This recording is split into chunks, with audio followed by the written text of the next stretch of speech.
All right, what's happening, y'all? It's your boy Rico from RicoScores coming with some pretty good news, or at the very least, exciting news. So the Washington Commanders have already scheduled combine interviews with USC quarterback Caleb Williams and Missouri edge Darius Robinson. We got to talk about what's the chances of us getting either of the prospects, of course. Caleb Williams, we got to talk about the fact that he said he would be excited about potentially getting drafted to the Washington Commanders. Is it worth even reading into that too much? Should we even really pay that any real attention? We're going to dive into that. Also, the fact that Jayden and Caleb Williams both have interviews scheduled with the Washington Commanders, but not Drake May yet. Is this also something else worth reading too much into, or is this something we should just ignore? Also, we have to do a deep dive into Darius Robinson. That's probably the part of this video that I'm the most excited to talk about, man. I love Darius Robinson. Who is he? Where did he come from? Why is everybody talking about him just suddenly out of nowhere? I mean, it just seems like everybody is talking about Darius Robinson lately. Is he worth drafted in the first round potentially? We're going to talk about some of his strengths and weaknesses. We're going to talk about how he killed the Senior Bowl and was arguably the MVP of the Senior Bowl, and that's probably one of the biggest reasons as to why everybody suddenly knows about him. But I'm gonna talk about how I knew about him even a little bit going back to the regular season because of my Georgia Bulldogs, man. He put us through it. But before we dive into all of that, make sure you stiff arm that like button, stiff arm the subscription button, stiff arm the bell next to that subscription button so you get notification each and every time I release an informative and opinionated video just like this one. Make sure you stay tuned for all of the content. Super excited to get all of these videos out to y'all, man. So many ideas. We about to get to it, man. You know, it's the combine. I'm gonna keep y'all updated with everything there. We're about to start getting some film sessions done, some mock drafts, everything. So stay tuned, man. And without further ado, man, let's go ahead and get to this video right now because I'm super excited. Let's get it.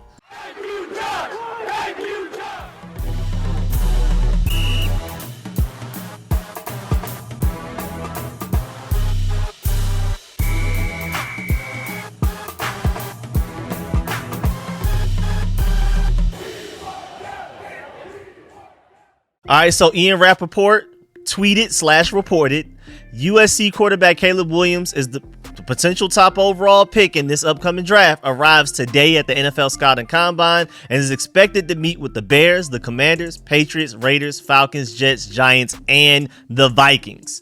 He will do meetings, but no testing and no on-field work, just to let you know. This guy already knows he's going #1 overall regardless, so he's like, I don't even need to bother with all of that other stuff. We can leave that to the lesser quarterbacks like J.J. McCarthy and Bo Nix and Michael Penix Jr., Spencer Rattler, those guys that are trying to fight for a chance to potentially get drafted in the first round. I know I'm going first overall, but we've even seen Jayden and Drake May say that they're not working out and things like that, because I'm pretty sure they're secure about the fact that at the very least they're going first round. But if anything, I'm thinking they're all going 1, 2, 3, depending on what order you give them. And of course, due diligence wise, no matter what, we knew that he would end up interviewing with the Commanders at the combine at some point, but now we get an official announcement about it. And the interview is taking place today, which is also really interesting. The same day as Jayden Daniels, we're knocking those two out, but still we have no Drake May update yet.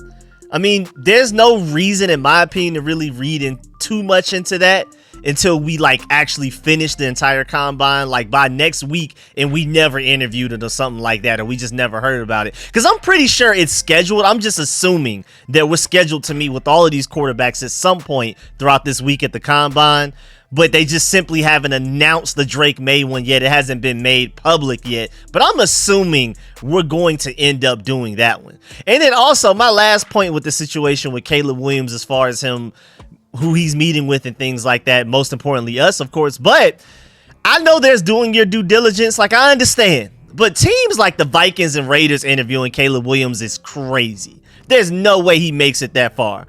Now, unless there's just some ulterior motives behind them interviewing him, I don't know what it is. Maybe it's a smoke screen, whatever theories you may want to come up with. Either way, that's crazy. I mean, I guess you never really know. You just never know what can happen in the draft. Maybe he falls, who knows?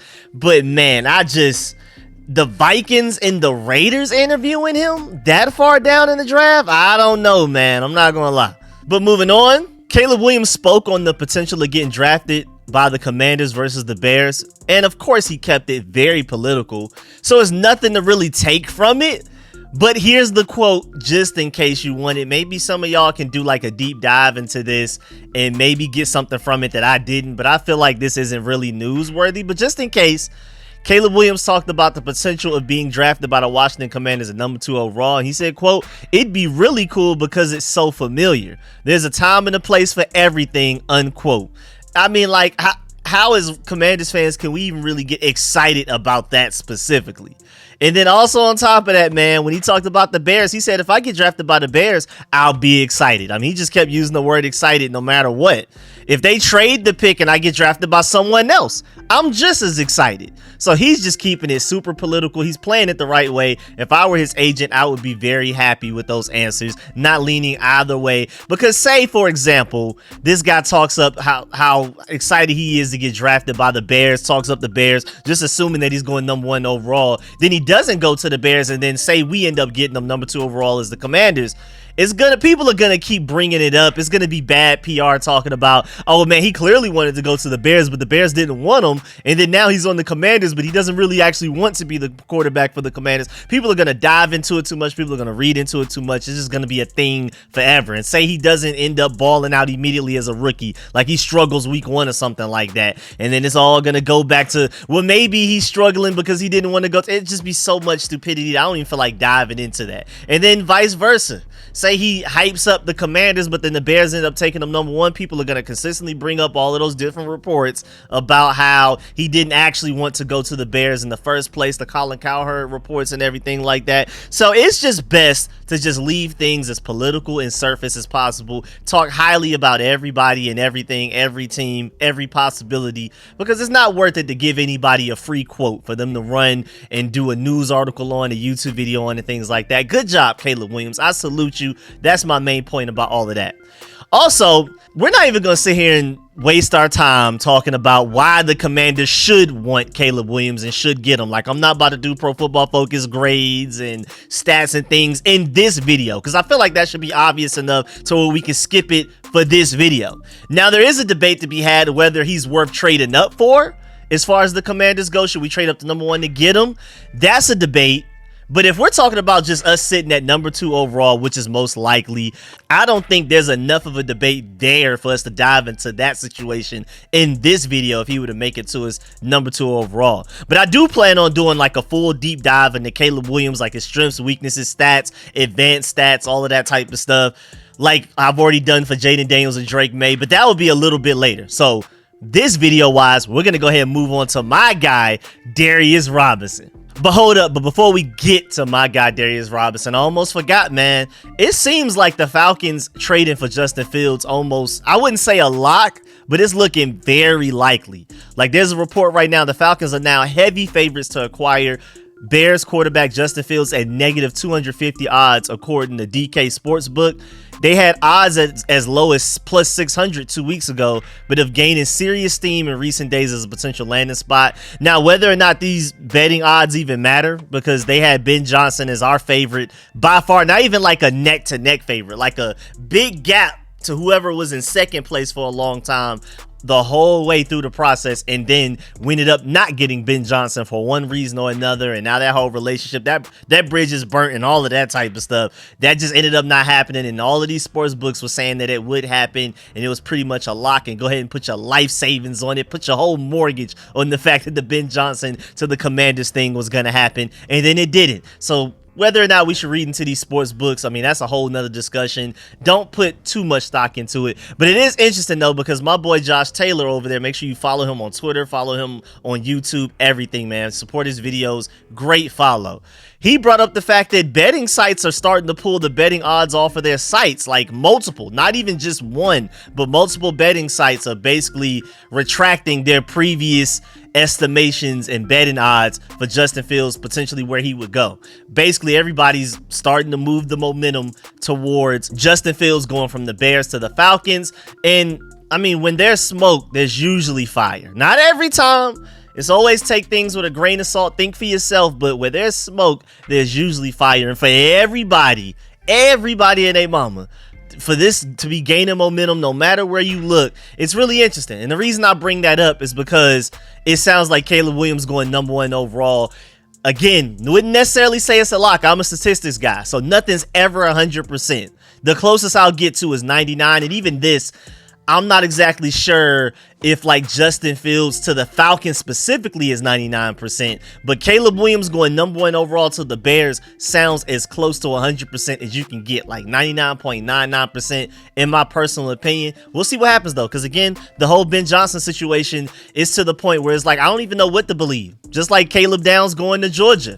That whole thing was secured. That man was on our campus picking out which dorm he wanted to stay with, already starting to fill out paperwork. And then suddenly he's going to Ohio State because they came in with the super duper NIL offer. It's like nothing's ever 100%. I've learned even before those situations, nothing's ever 100%. And I even said that when we were talking about the Ben Johnson situation and covering that with him potentially becoming our head coach. And then those two situations happened back to back, like within like a week or two of each other. I'm like, oh yeah, I'm never saying anything's 100% until it's absolutely done. So, hey man, you never know, but I'm just letting y'all know from my point of view, Caleb Williams to the Bears, Justin Fields to the Falcons. That's what it looks like. So everything we just talked about previously with Caleb Williams, yeah, it's nice and all of these interviewing with the Commanders, but at the end of the day, do we even have a real chance of getting them? I doubt it. Now again, I'm gonna do another video where I talk about should we just go ahead and trade up for him, but again, I doubt it, because especially since if Justin Fields is going to the Falcons, if they were to trade back with us,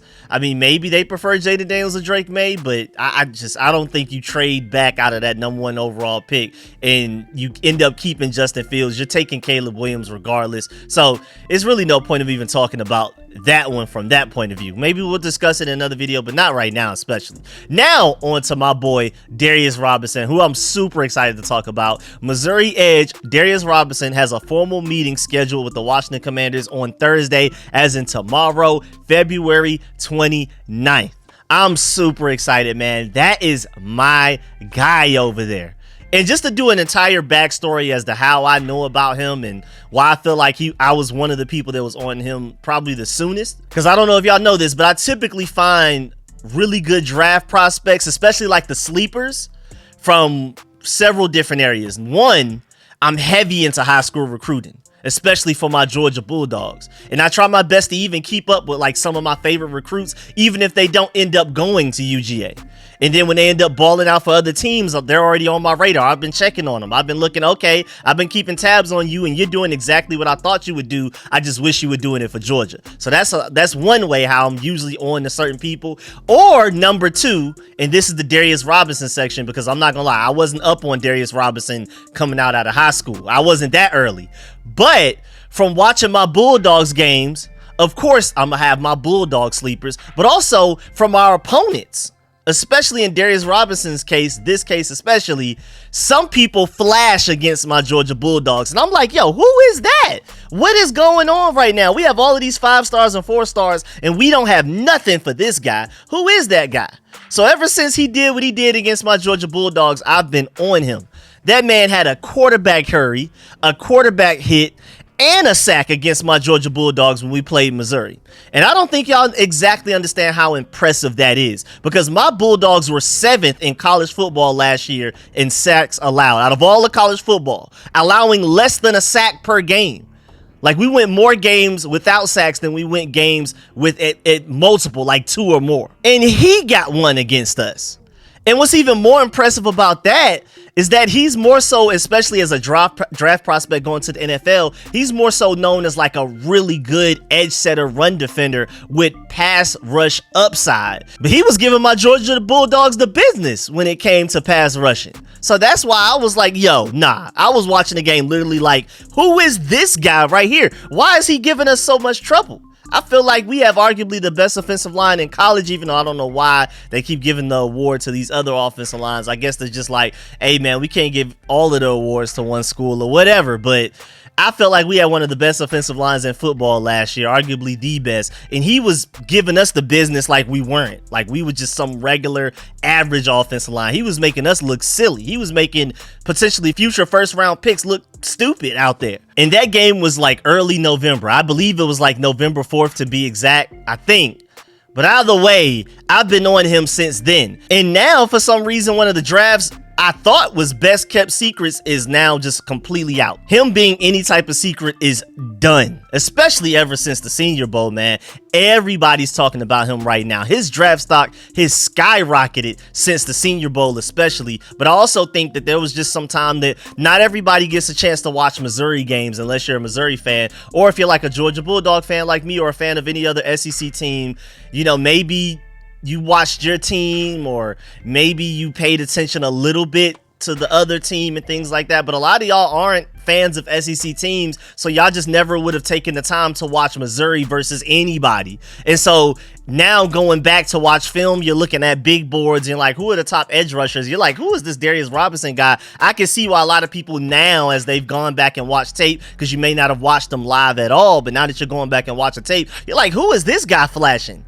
And maybe you're looking at other draft prospects and you just like, wait, this other guy, this certain guy right here on the D line is starting to flash, even though I'm trying to more so pay attention to the corners. I'm noticing that this defensive lineman being very disruptive. Things like that happen. So I'm not surprised that he ended up being a sleeper, because not a lot of people watch Missouri. You could tell that last year, even before the season ended, people were talking about Missouri being sorry. I'm like, all right, they're arguably at worst third best team in the SEC. You could maybe argue fourth best at worst. So I could already tell people weren't really even tuning into Missouri games like that. So I wasn't really surprised that Darius Robinson was a big sleeper, but I am surprised as to how much he skyrocketed lately. Like, I mean, it's everybody talking about him, and that makes me sad, man, because I was hoping the Commanders could potentially get him in the second round, maybe even the third, but now you're probably gonna have to trade back up into the first to get him. Like, he's probably gonna go first round, maybe later in the first round, but I'm not confident in the fact that he'll be there with our first, second round pick. I just really don't.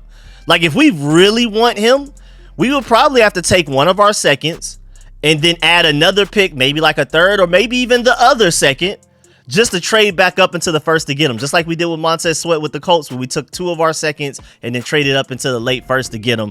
But at the same time, if we take quarterback number 2 overall, like I'm expecting us to do, then that means we wouldn't end up drafting tackle until third round at the soonest if we were to do something like that. So unless we address tackle in free agency, I just don't think we have a real chance of getting Darius Robinson, which makes me very sad, because I really, really like him. I really do. But right now, from today, looking ahead to the draft, which starts April 25th, I don't really see too many scenarios where we end up getting them right now. I would consider our chances very low, because again, not only just because of how good he is and how everybody's starting to get hip to him and he may end up going late in the first round, but we just need tackle really bad. But I would argue we need edge rusher even more. But I mean, unless we address tackle in free agency, we'll see. I don't know. I just really hope. I don't know what's going to happen. I just really hope we take quarterback number 2 overall and still find a way to get Darius Robinson. And then we'll figure out the rest after that, because he's that elite. I mean, you already had people talking about that he was literally Senior Bowl day 2 MVP. Some people were saying that Darius Robinson and Braden Fisk stole the show on day 2. Like, they completely took over. Then you have my boy Mason Kinahan. Make sure you follow him on Twitter, subscribe to him on YouTube, follow him on twsn.net, where he posts his article, does mock drafts, everything, does great work. And I want to bring up the fact that in his article, he did an article on the 2024 Senior Bowl MVP position awards, and he break down every position, like who was the best. For quarterback, Spencer Rattler. Wide receivers, Roman Wilson from Michigan. And I don't want to spoil the article. I want y'all to make sure y'all go actually to the article and give him his click, give him his view, his revenue, and all of that type of stuff. So I'm not going to read off of everything. But with edge rushers, he said position MVP, Darius Robinson from Missouri. He said if I had to choose one player that improved their draft stock the most during this week, it would be Darius Robinson. From the moment he stepped on the field for the first practice until the last snap of the Senior Bowl game, Robinson was an unstoppable force. And again, he goes on to break more down about Darius Robinson, but I don't want to steal any of his content. I want y'all to actually go to that article and support it, following him on Twitter and everything. So I'm not going to read off everything he said about Darius Robinson. We're going to go ahead and move on from that. And just listen to how this draft prospect of him goes down that I agree with from NFL Draft Buzz. Their breakdown of Darius Robinson says Robinson's transition from the interior to the edge has highlighted his adaptability and physicality, making him a fit for NFL defenses that value flexibility. That's a good point as well. His power at the point of attack and ability to engage and shed blockers are immediate assets. However, to maximize his impact in the NFL, he needs to refine his pass rush technique and develop a more diverse set of moves to complement his bull rush. His lower half flexibility and quickness are areas for improvement, which can limit his effectiveness against agile tackles and in space. Teams looking for a defensive lineman who can contribute immediately against the run with the potential to grow into a more complete pass rusher will find Robinson as a compelling option. His physical attributes and production speak to the high ceiling, especially if he can expand his skill set and adapt to the faster pace of the NFL. Robinson's story of progression and performance in Missouri sets him up as a player with the tools to succeed at the next level, particularly in schemes that can utilize his versatility and raw power. And if anybody can utilize versatility, it's Dan Quinn and Joe Witt Jr. with the way that they drafted Micah Parsons as an off-ball linebacker and then deployed him as an edge rusher, but still continue to use him as an off-ball linebacker at times and basically put him in the best situations to succeed no matter what they asked him to do. If some plays, if it just made more sense and he could be more effective as an off-ball, they did that. But a lot of the times they felt like he was just such a great pass rusher, they deployed him as that whenever they saw fit. And Micah Parsons even thanked Dan Quinn and those guys for putting them in those situations and getting the most out of them. So if there's any defensive-minded coordinator, group of coordinators really, between Joe Witt Jr. and Dan Quinn that could get the most out of a Darius Robinson, I think it's them, man. I really do. And again, I completely agree with that summary. He's not a perfect prospect yet, but if we're talking about the floor as far as his ability to set the edge already, to stop the run, great run stopper, day one.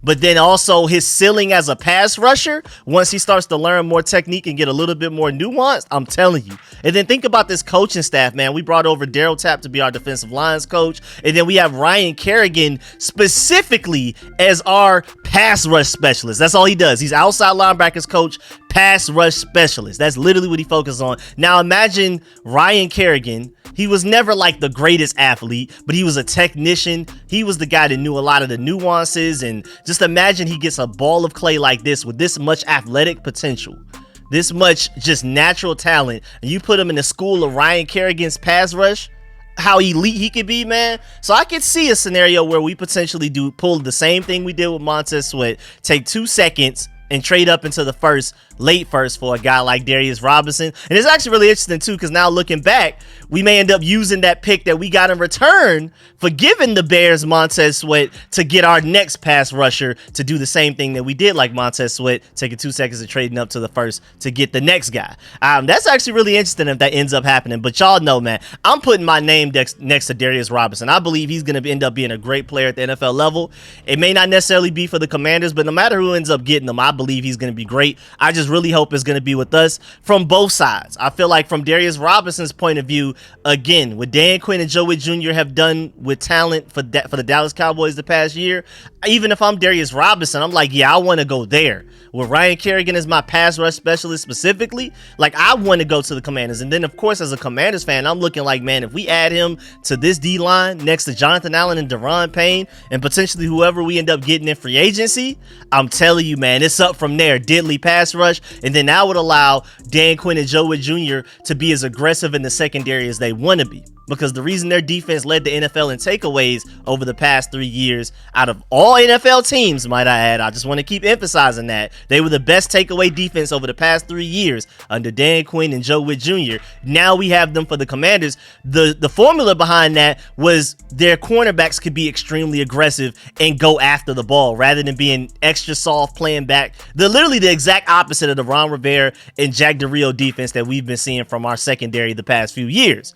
But to be able to do that, you have to have an elite pass rush. So if Dan Quinn and Joe Witt Jr.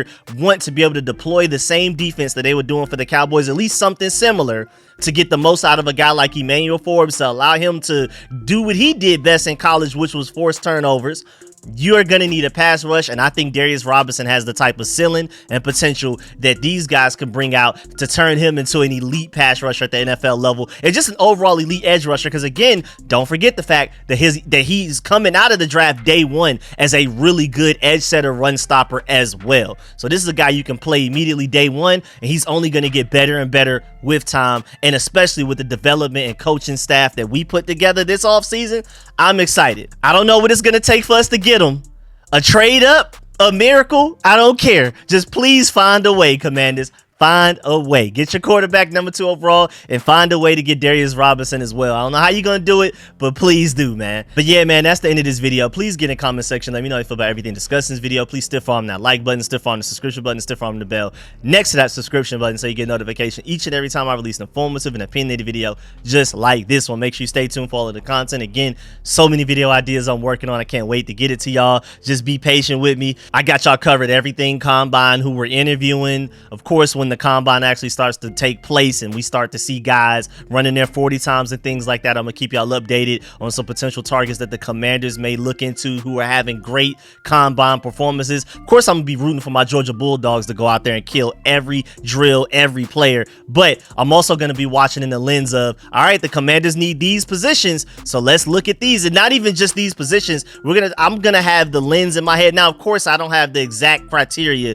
that Adam Peters and Lance Newmark are coming up with, the one that I talked about in the previous video where they literally said that they gave scouts an exact list of traits that they want from each position group to really focus on when they're scouting these guys at the combine. I don't have that exact list, but just assuming that Dan Quinn and Joe Wood Jr. want to do certain things on defense, I'm gonna have that in mind. Like, they need an edge rusher that can do this specifically. They need corners that can do this. They need safeties that can do this. Same thing with the offense with Cliff Kingsbury mixed with Anthony Lynn's run game and them combining. Like, we're gonna need offensive players. We're gonna need receivers that do this, that specialize in this. Like, it would be nice if they were good at this specific thing, but this other thing is a bigger priority. So I'm gonna have that lens on when I'm watching the combine, and I'm gonna keep y'all updated on a lot of those traits and who looks like they potentially have those traits as well. So make sure y'all stay tuned for all of that.